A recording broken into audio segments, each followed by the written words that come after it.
bombing another country, another capital, kidnapping that leader, no matter how unpopular that is, goes against the grain. And certainly Russia will then say, well, what leg have you got to stand on when it comes to me and Ukraine? Certainly China will then be looking at Taiwan, saying, what are the implications for that?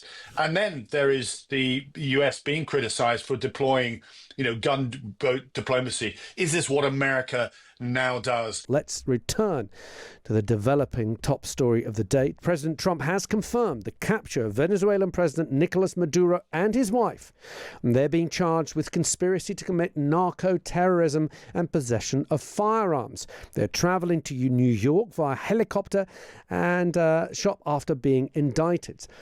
Here in the US, here is the US president, I beg your pardon, talking about the operation live on Fox News. It was slightly busy, I would say. It was very dark all over, especially in Venezuela. The team did an incredible job. They rehearsed and practiced like nobody's ever seen. And I was told by real military people that there's no other country on earth that can do such a maneuver. If you would have seen what happened, I mean, I watched it literally like I was watching a television show.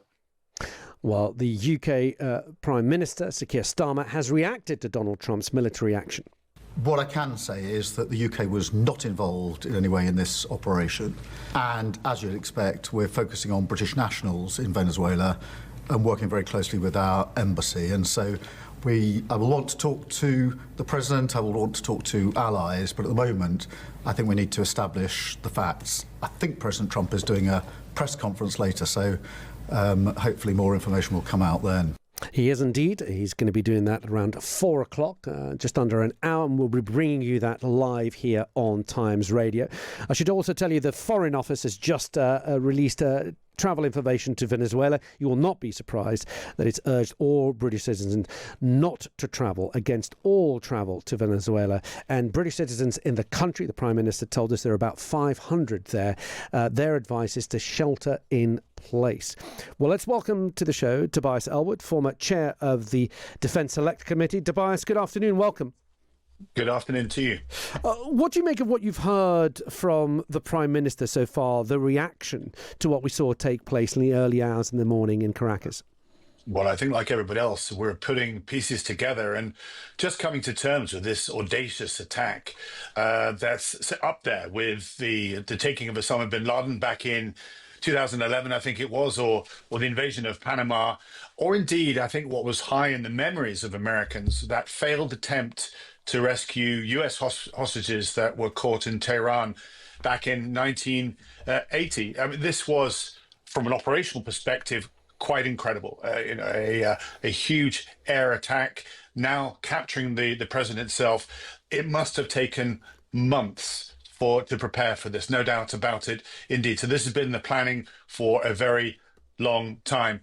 But we're now in this space where we look for reaction, even ourselves, in coming to terms with something so brazen as we start 2026, which we knew would be another troubling year for our global order. The Venezuelan people, how they will react, the international community, and of course from within the US itself. And I think in all three of those cases may work against Trump. I mean, firstly, bombing another country, another capital, kidnapping that leader, no matter how unpopular that is, goes against the grain. And certainly Russia will then say, well, what leg have you got to stand on when it comes to me and Ukraine? Certainly China will then be looking at Taiwan, saying, what are the implications for that? And then there is the US being criticized for deploying, gunboat diplomacy. Is this what America now does? And that takes you finally to the MAGA base, the very support group that keeps Trump in office. They are anti-interventionism. They don't like this. He came in promising to end wars, not start them. It's not very clear where this goes. So this is a major upturning of international events where we still haven't come to terms with the bigger picture of what this does for global order. We're in a very, very difficult space now. What should the UK response be? And I ask you this, Tobias, after we've heard from the leaders of all the major parties. Nigel Farage has said that the American actions in Venezuela overnight are unorthodox and contrary to international law, but if they make China and Russia think twice, it may be a good thing. Now, in contrast, Sir Ed Davey has said Trump is giving a green light to the likes of Putin and Xi to attack other countries with impunity. What do you think the UK, the Foreign Office reaction should be? The Prime Minister is going to be asked for comment after he's heard this press conference that's going to be at 4:00. What should that reaction be? Well, this is difficult, no doubt about it. I say this as a US dual national. America is our closest security ally. But when do we come to terms with the fact that Trump is taking the world, taking America into a very, very different place? And as much as we've been appeasing him on Ukraine and otherwise, he hasn't got Europe's interests. I wouldn't say he's necessarily got Britain's interests at all. His sense of any duty or obligation to defend a fragile global order has gone out the window. And this is the bigger picture, the bigger strategic analysis that we need to come to terms with, that instead Trump looks at America's interests alone to allow geopolitical spheres of influence. So gone is the global order that we've known.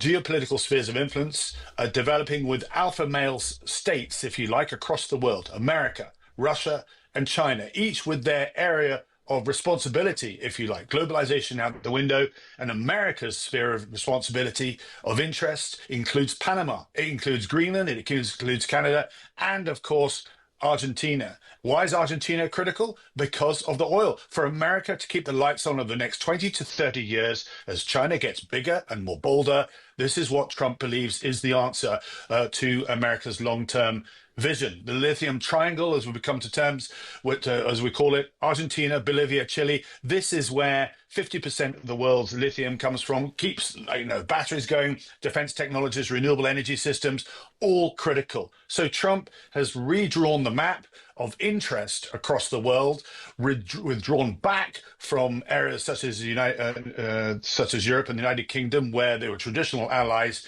And this is a huge headache for now the West and Britain to come to terms with.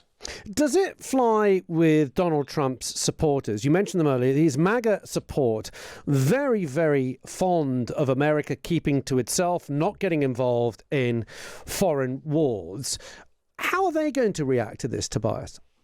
Well, this is the big question, is then how much power should you allow any American president to yield before internally that the presidential capabilities are rolled back or somehow limited? To attack another state such as this breaches international laws right across the piece, which is why you haven't heard from Britain or indeed other countries yet, because we're still, I think, speaking to each other behind the scenes, working out what to do next. And it is naive to think that somehow, oh yes, look, we've looked tough on the international stage, that'll tell Russia and China what to do. No, it won't. Quite the opposite. They will see that no longer is the principal custodian of international order there defending it. Instead, it's a complete free-for-all, as I suggested, with spheres of influence growing. And it now places into context why America has less interest in supporting Ukraine, because that is part of Russia's sphere of interest. So these are very, very dangerous times indeed. This is just the beginning of 2026. I suspect we're going to see more of this as Donald Trump expedites his vision as to how America First projects itself on the rest of the world. Tobias, I spoke earlier in the show to Lieutenant General Ben Hodges. He didn't buy for a second that this had anything to do with drugs. He said it had to do with a regime change and access to oil. But he also said that he was rather worried with Trump's attitude to places like Greenland. Are you sharing Lieutenant General Ben Hodges' concern when it comes to what we've heard from Donald Trump about places like Greenland? You know, to get an American general to speak out in this way at a time when no generals like to do so anymore because they're scared of Donald Trump is quite incredible. General Ben Hodges is one of the most respected generals. He's served across Europe and across the world, indeed. And I think he's absolutely right. I hinted at it myself. This is not about anything to do with drugs, and that's part of it, no doubt. But this is all to do with the gargantuan sums of oil that Venezuela has. By having a friendly regime put in place, this will then support America in the long term. That's what exactly Trump is actually trying to do.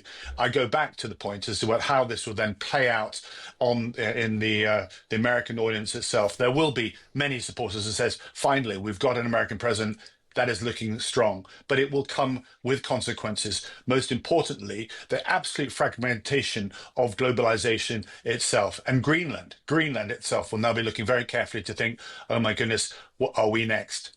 Tobias, thank you for your time. Good to speak. Tobias Ellwood there, former chair of the Defence Select Committee.